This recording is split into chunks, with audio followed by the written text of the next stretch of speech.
2000년대에 나왔던 베스트셀러 책이 하나가 있습니다. 조창인이라는 작가가 쓴 가시고기라고 하는 그런 책입니다. 지난해 다시 리메이크가 되어가지고 나왔습니다. 그 가시고기라고 하는 그렇지 저 책 여러분들이 한번 사보시면 은혜가 될 겁니다. 우리 많은 국민들을 울렸던 그런 책입니다. 가시고기라는 책 인터넷에서 사면 13,500원입니다. 제가 이 책 읽으면서 많이 감동을 받았던, 마음이 찡했던 그런 책입니다. 그 가시고기라고 하는 거 여러분 알죠? 이 가시고기는 어미 가시고기가 알을 낳아놓고 가버려요. 알을 낳아놓고 가버리면 그때부터 그 아버지 가시고기가 그 알을 이제 키웁니다. 그 알을 그냥 24시간 쉬지 않고 산소를 공급하기 위해서 계속 그 날개짓을 하면서 그 알을 부화시켜 나갑니다. 그리고 고기들이 주변에서 그 알을 먹으려고 막 달려듭니다. 그러면 자기 몸집보다 2배, 3배 되는 고기들 목숨을 걸고 알을 지키기 위해서 싸워요. 그리고 작은 고기들이 수없이 많이 달려듭니다. 그러면 온 몸을 다해서 그 알을 지켜냅니다. 그렇게 하기를 14일을 하고 나면 이제 이 알에서 고기들이 부화해서 새끼 고기들이 나옵니다. 하나 둘 나와요. 그런 이놈들은 그 정성을 다해서 자기를 키워준 아버지를 생각하지도 않고 아비고기를 생각하지도 않고 다 흩어져서 갑니다. 뿔뿔이 제 갈 곳으로 이제 흩어져 가요. 그러고 나면 14일 동안 먹지도 못했지요. 온 몸을 다해서 산소를 불어넣고 그 침략해오는 고기들을 물리치고 그러고 나서는 탈진이 되어가지고 그 바위 틈 사이에 머리를 쳐박고 그 아버지 가시고기가 죽습니다. 어머니의 사랑을 많이 여기저기서 우리가 얘기를 하는데 아버지의 사랑을 얘기할 때 바로 이 가시고기를 이야기합니다. 이 조창인이라고 하는 이 역작가가 그 자기 집 근처에 사는 어떤 한 가정의 이야기를 소재로 해서 이것을 소설로 썼습니다. 백혈병에 걸린 정다움이라고 하는 이 아이를 보면서 그 아버지가 그 아이를 사랑하는 모습을 책으로 써냈습니다. 이 가시고기와 같이 비슷하게 그 어머니가 이 아이를 낳고서 가출을 해버렸습니다. 그러니까 그 아버지가 이 다움이를 키워내는 거예요. 등에 업고 열이 나면 그냥 병원에 뛰어가고 또 아프면 또 한밤중에도 병원에 뛰어가고 그러면서 그 아이를 정성껏 돌보고 키우는 그 아버지의 이야기입니다. 그래서 병원에 가서 의사하고 얘기하고 또 병원에 뛰어다니고 그냥 그 고통하는 아버지의 이야기가 이 가시고기의 이야기인데 그 어느 날 하나님을 믿지 않는 불신자인 이 아버지가 어느 날 십자가 밑에 무릎을 꿇게 됩니다. 그리고 하나님 앞에 항변을 하기 시작합니다. 당신은 잔인하신 분입니다. 당신은 참으로 잔인합니다. 당신은 냉혹한 심판자입니다. 당신은 공평을 말씀하는데 너무나 불공평한 분입니다. 내게 너무 가혹합니다. 내게 너무 가혹합니다. 당신은 공평하다고 하는데 너무 공평하지 않은 것 같습니다. 당신은 나에게 너무 하는 것 같습니다. 나의 소망이 큰 것도 아니고 이 작은 소망인데 이 작은 소망 하나 못 들어주십니까? 왜 이 아이의 고통을 외면하십니까? 이 아이는 한 번도 웃어보지 못했습니다. 늘 울음으로 세월을 보냈습니다. 이 아이는 기쁨보다는 늘 슬픔에 젖어 있습니다. 참으로 가련하지 않습니까? 다른 아이들이 누리는 모든 것을 누리게 해달라는 것도 아닙니다. 그 당연한 권리를 단 하나도 이 아이는 누려보지 못했습니다. 엄마는 이 아이를 버리고 떠났습니다. 아빠인 나는 무능하기 짝이 없습니다. 이 아이 당신밖에 의지할 데가 없지 않습니까? 당신 왜 이 아이를 외면하십니까? 당신은 그래도 전능하시다고 말할 수 있나요? 계속 그 독백하듯이 자기의 그 한을 풀어넣는 거예요. 풀어넣으면서 너무 억울하다고 하나님이 계시면 이런 일이 있냐고, 당신은 불공평하다고 그렇게 항변하는 이야기입니다. 어쩌면 이 이야기는 우리 기독교의 근본적인 질문, 모든 사람들이 아마 이런 기도해 봤을 겁니다. 하나님, 사랑의 하나님이시라면서요, 하나님은 공평하신 하나님이시라면서요, 왜 나에게 이런 시련을, 내게 이런 고통을 주십니까? 우리 욥기라고 하는 성경이 아마 그런 하나의 질문을 하고 있는 성경이 욥기인 것을 우리가 볼 수도 있습니다.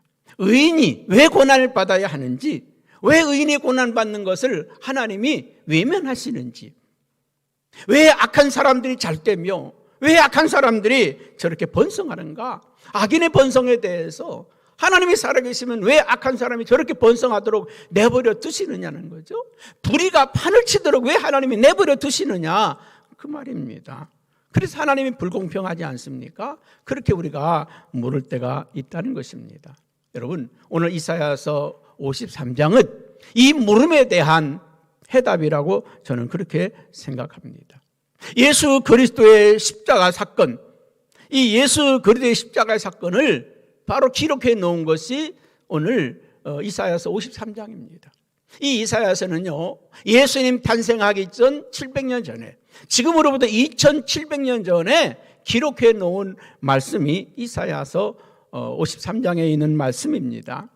여러분, 2700년 전에, 예수님이 탄생하기 전 700년 전에 기록한 과거의 책입니다. 여러분 우리가 이 국어에서 시제가 있잖아요. 과거, 현재, 미래. 과거, 현재, 미래. 오늘 이 이사야서 53장은요, 예언적 과거라고 그렇게 이해합니다. 과거 완료형. 이 과거 완료라고 하는 말은 뭐냐? 과거는 지나간 얘기인데 미래에 되어지는 그런 일들을 과거에 이미 봤다는 거예요. 뭐 예를 든다면 이런 겁니다. 앞으로 2100년에 우리나라가 통일이 되는데 그때 여자 대통령이 나타나서 통일을 시킨다. 통일을 할 때 많은 사람이 남북한이 서로 기뻐 뛰면서 춤추면서 그렇게 만날 것이다. 전쟁 없이 그렇게 통일이 된다. 아니, 이 100년 후에 될 일을 지금 쳐다보면서 말이죠, 그렇게 됐다고 결정적인 얘기를 하는 거. 여러분, 예언이라고 하는 건요, 앞으로 이렇게 될 것이다, 그렇게 말하는 게 예언이에요. 그런데 이 과거, 미래에 있는 것을 과거에 이미 결정된 것으로 말하는 것, 과거 완료, 미래 완료죠. 미래에 되어질 일을 그렇게. 700년 전에 이 이사야는요, 하나님의 아들이 이 땅에 오셔서 그가 질고를 겪고 그가 채찍에 맞고 그가 상함을 얻고 그렇게 고통을 받는 것, 예수님의 십자가 사건을 그대로 기록해 놓았다고 하는 것입니다. 앞으로 일어날 일을 이렇게 일어났다고 이야기하는 것입니다. 여러분, 폴리갑이라고 하는 서문학교의 감독은 이렇게 말했습니다. 기독교의 황금장이 있다면 바로 이사야서 53장이다. 기독교의 황금장이 이사야서 53장이다. 유명한 주석가 델리치라고 하는 사람은 이런 얘기를 했습니다. 구약의 예언의 중심은 이사야서 53장이고 그중 가장 깊고 높고 심오한 말씀이 있다면 이사야서 53장이다. 여러분이 음악하는 분들 너무 잘 아는 핸델이 그 메시아, 이 메시아라고 하는 찬양은요, 이게 쉽게 아무나 부를 수 없습니다. 어려워요. 그래서 성가대도 이 메시아를 부를 수 있는 성가대는 수준 높은 성가대입니다. 그 메시아의 거기 보면 거기에 그 순환의 어린 양이라고 하는 그런 장면이 있습니다. 거기에 그 내용이 이사야서 53장입니다. 이것을 작곡하다가 핸델이요, 이 말씀에 그냥 압도가 되어가지고 그 자리에 주저앉아서 밤새도록 통곡을 하며 울었다고 하는 이야기도 있습니다. 그런데 너무 예수님의 그 십자가 사건이 너무 생생하게 기록이 되어 있어서 그 말씀이 자기 마음속에 막 부딪혀서 밤새도록 통곡하며 울었다고 하는 말이 있습니다. 독일의 화가 슈테른베르크라고 하는 사람은 이 성화를 많이 그렸습니다. 예수님에 관한 이야기를 많이 그리는데 오늘 그 십자가에 달린 예수님을 그 밑에 하트만 가린 십자가에 달린 그 예수님을 그려놓았는데 모델이 하루 놓았다가 그 그림을 보고서 물었습니다. 선생님, 이거 뭐예요? 슈테른베르크가 그런 얘기를 합니다. 이거는 예수님께서, 하나님의 아들인 예수님께서 이 땅에 오셔서 우리의 죄를 위해서 십자가에 못 박혀 죽은 바로 그 예수님의 그림이야. 그때 그 모델이 그렇게 물었답니다. 선생님, 그럼 선생님과 저와 저의 죄를 위해서 예수님이 죽으신 거예요? 선생님과 저의 죄를 위해서 죽으신 거예요? 그 말을 듣고 이제 이 슈테른베르크라고 하는 사람은요, 깜짝 놀랐어요. 예수님이 모든 사람들의 죄를 위해서 이 땅에 오셨고 모든 사람들의 죄를 위해 십자가에 죽으셨다고 그렇게 배웠고 그렇게 말하고 그렇게 그림을 그렸는데 이 모델의 얘기는 선생님과 저의 죄를 위해서 예수님이 십자가에 돌아가셨다고요? 모든 사람이 아니라 바로 당신과 나의 죄를 위해서 예수님이 십자가에 못 박혔었다고요. 그 순간에요, 그는 뭔가 둔기로 자기 한대 얻어맞은 것처럼 주저앉았다고 합니다. 예수님이 나의 죄를 위해서, 나의 죄를 위해서. 그 그림을 다시 보기 시작한 거예요. 그리고 그 그림을 찢어버렸습니다. 그리고 다시 그림을 시작해요. 요한복음 19장의 말씀을 읽으면서 예수님의 고난의 십자가를 다시 그리기 시작합니다. 그것이 바로 이 사람을 보라라고 하는 지금 저 그림입니다. 저 그림을 다시 그렸습니다. 여러분, 저 그림은요, 많은 사람들에게 영향을 준 그림입니다. 프랜시스라고 하는 그 찬송가 작곡가가 저 그림을 보면서 내 너를 위하여 이 찬양을 작곡을 했습니다. 그리고 진진돌프라고 하는 맥작은 저 그림을 바라보면서 정말 예수님이 나를 위해 십자가에 죽으셨다고 하는 사실이 뼈저리게 느껴지면서, 그리고는 헤른후트라고 하는 공동체를 만들고 일생을 헌신하는 일에, 선교하는 일에 자신의 삶을 다 바쳤습니다. 이 선교를 위해 중보기도가 끊이지 않았고 전 세계를 향해서 선교사를 보냈던 그 위대한 사람입니다. 여러분, 이 이사야서 53장에는 어떤 복음이 담겨 있기에 이렇게 위대한 복음일까요? 저는 여기 세 가지 말씀을 함께 나누고 싶습니다. 그 첫째는 용서의 복음이 담겨 있습니다. 용서의 복음. 5절 말씀에 이렇게 말합니다. 그가 찔림은 우리의 허물 때문이요, 그가 상함은 우리의 죄악 때문이라. 그가 찔림은 우리의 허물 때문이요, 그가 상함은 우리의 죄악 때문이라. 저와 여러분의 죄 때문에 예수님이 십자가를 지셨다는 것입니다. 6절에는 또 이렇게 말합니다. 우리 무리의 죄악을 그에게 담당시키셨도다. 우리의 죄를, 죄악을 그에게 담당시켰다는 것입니다. 우리 모두의 죄를 그에게 담당시켰다는 것입니다. 여러분, 저와 여러분들의 모든 죄를 그에게 담당시켰습니다. 구약에 보게 되면 제사법이 있습니다. 하나님께 제사를 드릴 때 자기가 키운 양, 가장 사랑하는 양, 1년 된 양, 얼마나 사랑스럽습니까? 가장 사랑스러운 양, 1년 된 양, 흠도 점도 티도 없는 그 1년 된 양을 데리고 와서 그 양에다가 안수를 합니다. 안수를 해. 왜 안수를 하느냐? 나의 모든 죄를 이 양에게 다 전가합니다. 그러면 그 양이 그 사람의 죄를 뒤집어 쓰고 죽습니다. 사람의 죄를 양에게 뒤집어 씌워가지고 그 양이 대신 죽는 거예요. 그것이 구약의 제사법입니다. 이게 우리에게는 무엇을 의미합니까? 여러분, 죄의 삭은 사망이라고 그랬습니다. 죄의 값은 사망입니다. 이 죽음의 문제를 해결할 수 있는 것은 생명이 아니고는 다른 방법이 없어요. 레위기서 17장 11절에 이렇게 성경이 얘기합니다. 육체의 생명은 피에 있습니다. 내가 이 피를 너희에게 주어 제단에 뿌려 너희의 생명을 위하여 속죄하게 하였나니 생명이 피에 있습니다. 양이 사람을 대신해서 죽어주는 것은 양이 우리를 대신해서 그 피 흘려 죽어줬기 때문에 그렇습니다. 그러나 그것은 우리의 죄를 완전히 씻겨지는 게 아닙니다. 그러나 예수님이 십자가에 지신 것은 우리의 모든 죄를 도말해버리는 거예요. 없애버리는 거예요. 할렐루야. 예수님은 저와 여러분의 모든 죄를 완전히 씻어버리고 사하여 버리시는 줄로 믿습니다. 여러분, 거듭남이라고 하는 건요, 내가 죽어지는 거예요. 내가 죽고 예수님이 사시는 게 거듭남입니다. 로마서 6장 6절에 보면 성경은 이렇게 이야기합니다. 우리가 알거니와 우리의 옛사람이 예수와 함께 십자가에 못 박힌 것은 죄의 몸이 죽어 다시는 우리가 죄에게 종노릇하지 아니하려 함이라. 우리의 옛사람이 십자가에 예수님과 함께 죽는 거예요. 무엇을 죽여야 합니까?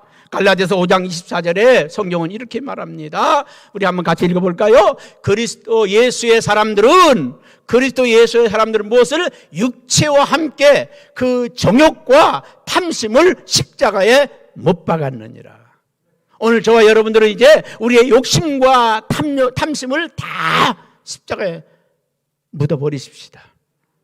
거듭난 사람은요, 욕심도 없어, 탐심도 없어. 죽은 사람이 욕심내면 땅 더 살려고 욕심내고 주식 투자하려고 욕심내고 그럽니까? 다 내려놓습니다. 여러분, 오늘 다 내려놓으시기 바랍니다. 그리고 세 번째로는요, 갈라디아 2장 20절 한번 같이 읽어볼까요? 내가 그리스도와 함께 십자가에 못 박혔나니 그런즉 이제는 내가 사는 것이 아니요 오직 내 안에 그리스도께서 사신 것이라. 제가 오늘 말씀 전하면서요, 여러분에게 뭔가 시청각 교육을 하려고 제가 하나 만들어 왔어요. 저희 고향에서는 귤나무를 키우잖아요, 제주도에서.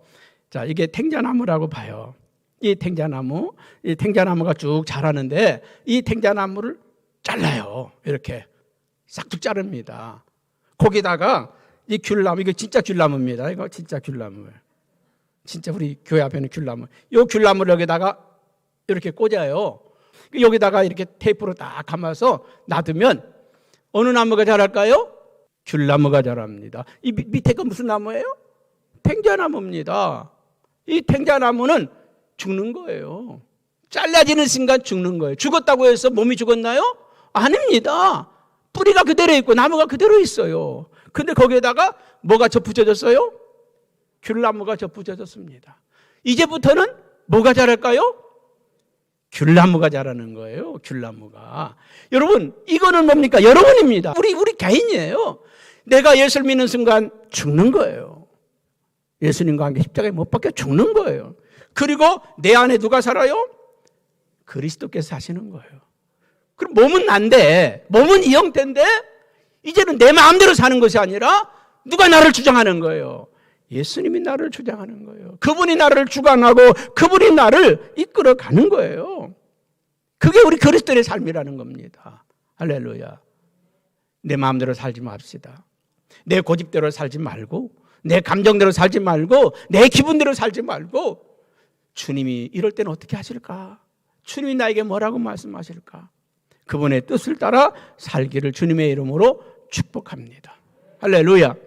여러분, 그래서 이 안에는요, 이사야서 53장 안에는 바로 이 용서의 복음, 구원의 복음이 여기에 담겨 있다고 하는 말씀입니다. 오늘 우리에게 주시는 말씀, 그가 찔림은 우리의 허물 때문이요, 그가 상함은 우리의 죄악을 인함이라. 저와 여러분들의 죄 때문에, 저와 여러분의 허물 때문에 우리 예수님이 십자가에 죽으셨다는 것입니다.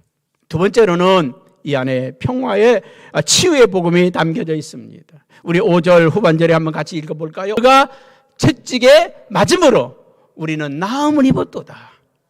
그가 채찍에 맞음으로 우리가 나음을 입었다. 이 나았다고 하는 말을 치료되었다, 고침받았다, 그 말은 라파, 여호와 라파. 그 말은 여호와 하나님은 치료하시는 하나님이다, 그 말 아닙니까? 하나님이 우리를 치료하셨다는 거예요. 그가 채찍에 맞음으로 우리가 나음을 입었다. 여러분, 이 로마 병정들의 채찍에는 칼코리가 있어가지고 그 채찍으로 사람을 때리면 사람의 살점을 뜯어나와. 육체에 얼마나 그 고통, 예수님이 그 채찍에 맞아서 그 고통이 얼마나 심했겠습니까? 우리 인간에게는요, 수만 가지의 질병이 있습니다. 수만 가지의 질병들. 이 작은 육체 안에 우리가 겪을 수 있는 질병이 얼마나 많은지 모릅니다. 그 모든 질병을 주님께서 채찍에 맞음으로 너희가 나음을 입었도다. 여러분, 이 사순절 기간 동안에, 이 고난주간 기간 동안에 우리가 기도하며 치료받는 역사가 있기 바랍니다. 고침받는 역사가 있길 바랍니다. 저가 채찍에 맞음으로 너희가 나음을 입었도다. 그렇습니다. 우리 주님은 가시면류관을 쓰실 때 그 머리에서 피가 터져 나옵니다. 여러분, 이 가시면류관 쓰신 것은 우리의 생각으로 지은 죄들, 그 죄를 위해서 주님이 가시면류관을 쓰셨습니다. 여러분, 우리 인간이요, 이 생각을 통해서 죄가 들어와요. 가룟 유다가 예수의 팔 마음을 사탄이가 넣었다는 거예요. 오늘 사단은 여러분 속에 자꾸 넣어줘. 자꾸 생각을 넣습니다. 무슨 생각을 넣어요? 좋지 않은 생각들을 넣습니다. 좋지 않은 생각들을 넣어요. 여러분, 그 생각이 들어올 때 어떻게 해요? 물리치시기 바랍니다. 이겨내시기 바랍니다. 물러가라! 물리치시기를 주님의 이름으로 축복합니다. 어떤 생각들입니까? 미움, 시기, 질투, 음란, 원망, 불평, 거짓, 분노, 뭐 이런 것들이 들어올 때 다 물리쳐버리세요. 물러가라, 물러가라. 주님은 항상 기뻐하라고 했다. 용서하라고 그랬다. 사랑하라고 그랬다. 물리쳐버리세요. 지나가는 새가요, 우리 머리 위에다 똥 쌀 수 있어요. 그럼 우리 머리에다가 집을 짓게 해서는 돼야 안 돼요? 안 돼요. 생각은 다 할 수 있어요. 그럼 하나님 기뻐하지 않는 것은 물리쳐야 되고. 왜? 그것을 취하는 것은 내 머리에다가 새가 집을, 똥아리를 틀게 만드는 거란 말이죠. 그런 생각 다 망가질 수가 없어. 그러나 그 생각들이 내 마음에 사로잡지 못하도록, 분노나 미움이나 이런 것들이 우리 안에 사로잡지 못하도록 우리가 물리쳐내시기를 축복합니다. 그리고 예수님이 양손과 양발에 못 박히시고, 그리고 창으로 옆구리에 찔리셨습니다. 예수님의 양손에 양발에 못을 박고 창으로 옆구리를 찌른 것은 죽음에 이르게 하는 상처입니다. 예수님이 죽으심으로 저와 여러분이 살게 되었다는 것이죠. 영원의 지옥 갈 수밖에 없는 우리 주님이 천국으로 우리를 인도하셨습니다. 그러므로 저와 여러분들이 이제 치유와 회복의 은혜가 있기를 주님의 이름으로 축복합니다. 세 번째로는 평화의 복음이라는 것입니다. 우리 한번 5절 말씀 다시 한번 읽어보겠습니다. 그가 찔림은 우리의 허물 때문이요, 그가 상함은 우리의 죄악 때문이고, 그가 징계를 받음으로 우리가 평화를 누렸다. 그가 징계를 받음으로 우리가 평화를 누리게 되었다는 것입니다. 여러분, 주님은 아무 잘못도 하지 않으셨는데 징계를 받으셨습니다. 오늘도 우리가 샤워로부터 징계를 받습니다. 교회가 잘못한 것도 없는데 지탄을 받습니다. 여러분, 그 징계를 우리가 묵묵히 받아내시기 바랍니다. 예수님은 그 징계를 받으시면서 사람들이 그에게 침뱉고 조롱하고 멸시할 때 아무 대꾸도 하지 않았어요. 대항하지 않았습니다. 우리가 범죄하게 될 때에 관계가 깨집니다. 아담과 하와가 범죄할 때 하나님과 인간의 관계가 깨졌어요.